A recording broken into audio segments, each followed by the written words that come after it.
All right, guys, well, welcome back to the shop. And this is a long video incoming, and I know a lot of people have been curious about how I ended up with this 2009 Cardinal fifth wheel. And I think it's about time I explain myself. Now, I'll do my best to explain the situation, and I'll try to keep all the names and situations private as it can be, right? So I moved into this shop yard, I think around 2022. At that time, I had a friend who was also looking to branch out and start doing bodywork repair and renting RVs and RV spaces. I actually let him utilize the yard. In fact, he moved in before I even moved in. And it was a longtime friend. It doesn't really matter who it was. But one of his first customers that he brought in was this 2009 Cardinal fifth wheel. Now, it happened to have been one of his friends that I've only met a few times. I know, again, it was the friend of a friend. They brought it in to do some bodywork repair on the back of it. And while we put together an estimate on it for the insurance company and quoted everything out, they kept going back and forth whether or not they wanted to do it. So this went on for the better part of a year. I wasn't stressed out about it too much. I don't have anything really invested into it. And my yard was quite big at the time, so I wasn't really losing any storage space. Now, that, of course, they were paying for storage because they weren't stressed out about it. Come to find out, the owner of the fifth wheel was actually going through their own personal thing at the same time. After about a year of this RV being here and me almost basically being responsible for it and making sure that it wasn't getting damaged in the yard and noticing that the roof was starting to fall apart, so I do my best to protect the roof so I'm not responsible for that too.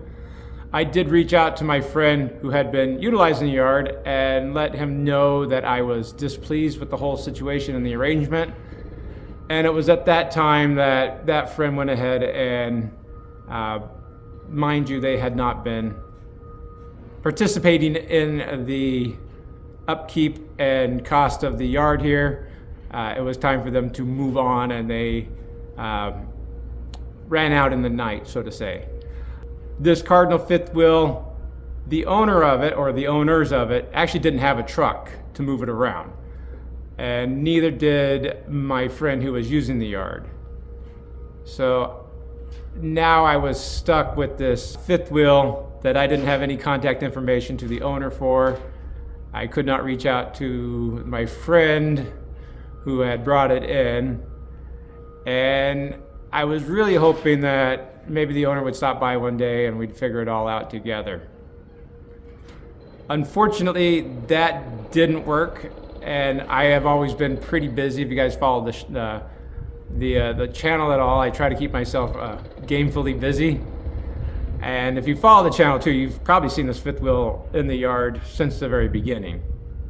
A few months after that incident, I did start looking into getting some sort of mechanics lien on the fifth wheel itself, because technically they did owe storage time.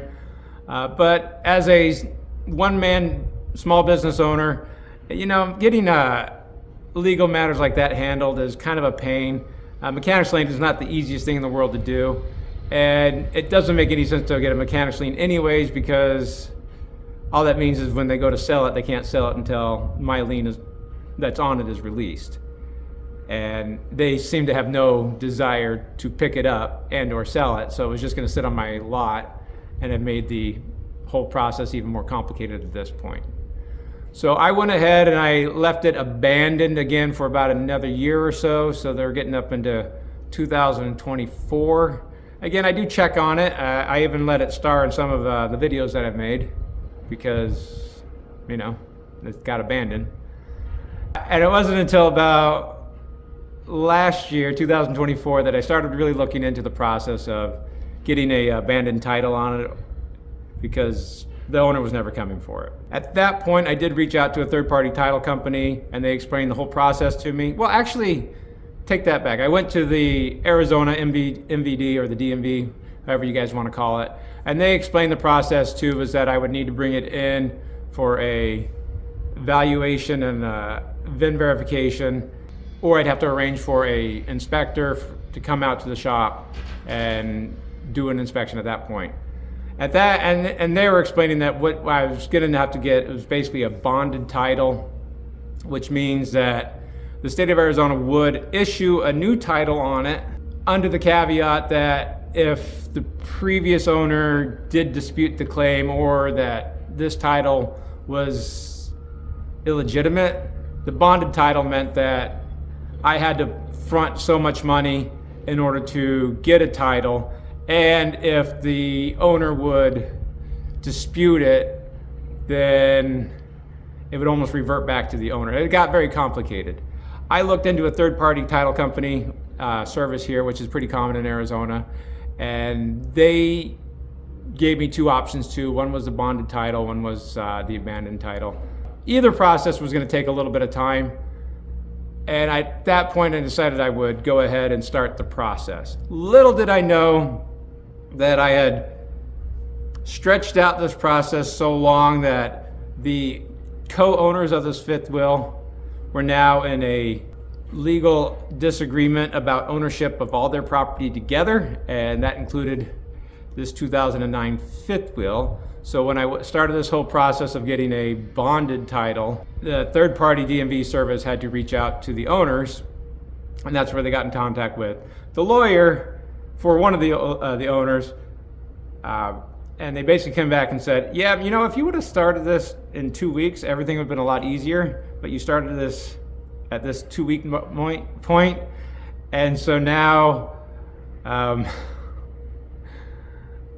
I had to reach out to one of the owners who I actually finally made contact with, and an agreement was reached about back storage fees that they had owed for these past few years.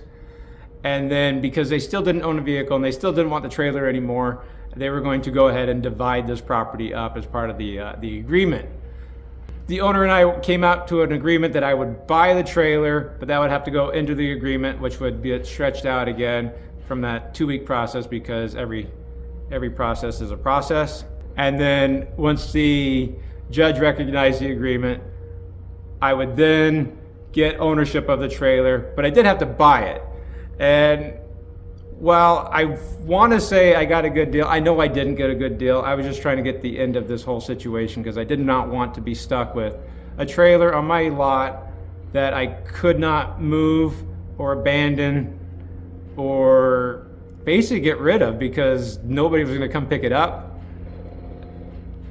And having a true clean title was going to be a lot easier to deal with than having a rebuilt title, an abandoned title, then a mechanic's lien title, a bonded title, all those other titles. So a true clean ownership title seemed like the best route to go.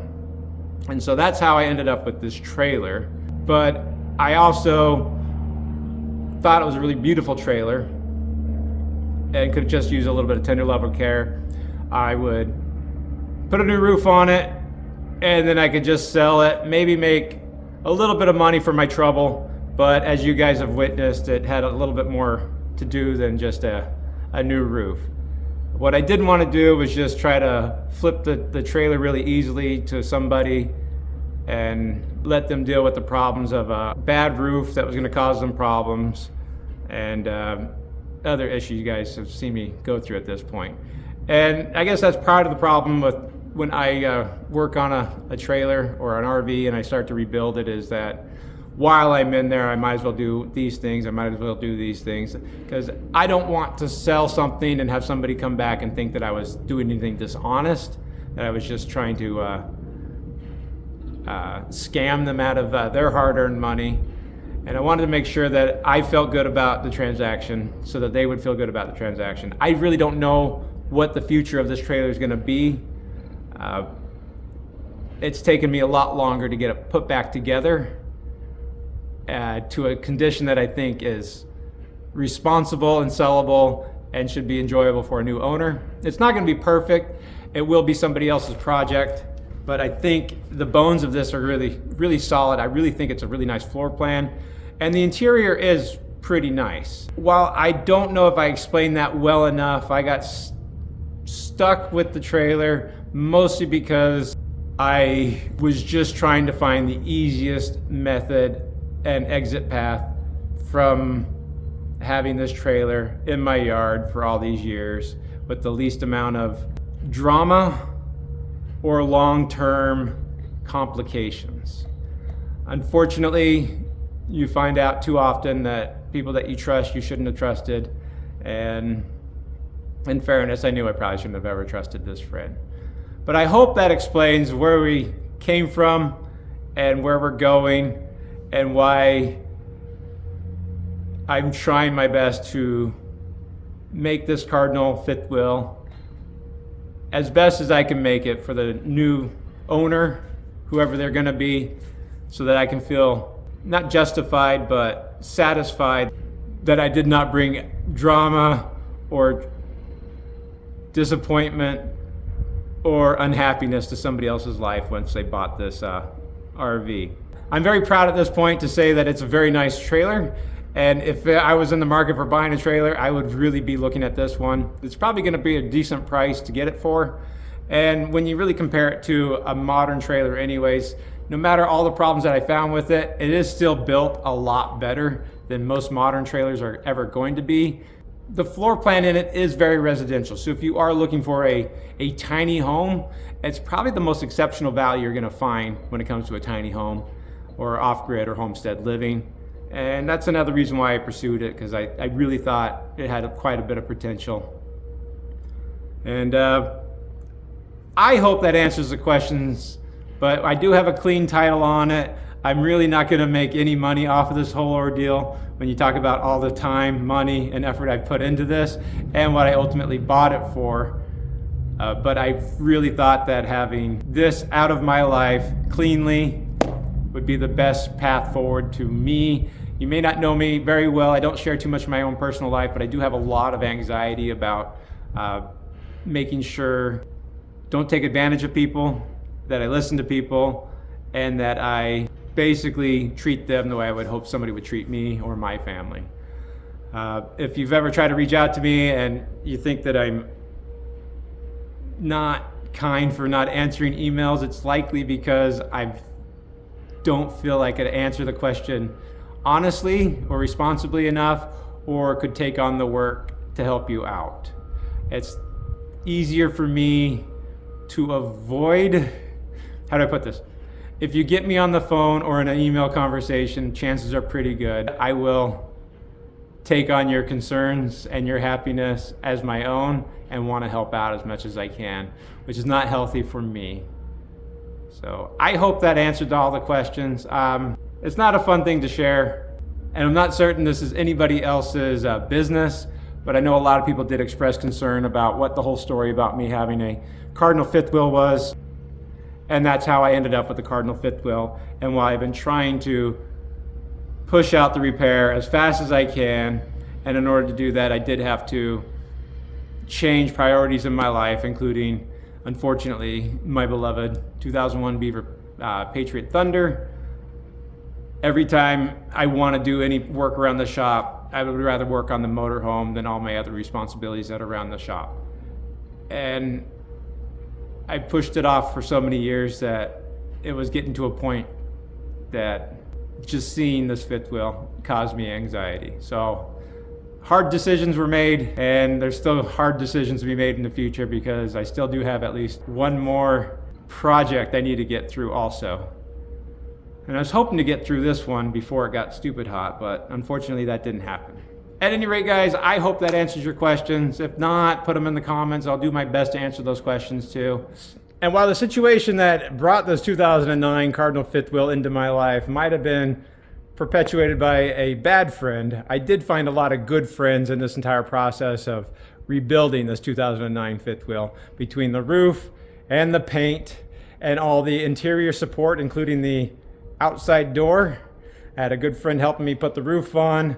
Cassone's RV did help me with the paint work. Tom, my partner at the shop here, did help me out substantially with materials, work, and of course the knowledge of how to do the repairs. And my other friend Craig with Desert Skies RV service and RV Parts Plus here in Mesa. Helped me out with a lot of the parts between the door, all the screws, the insert molding.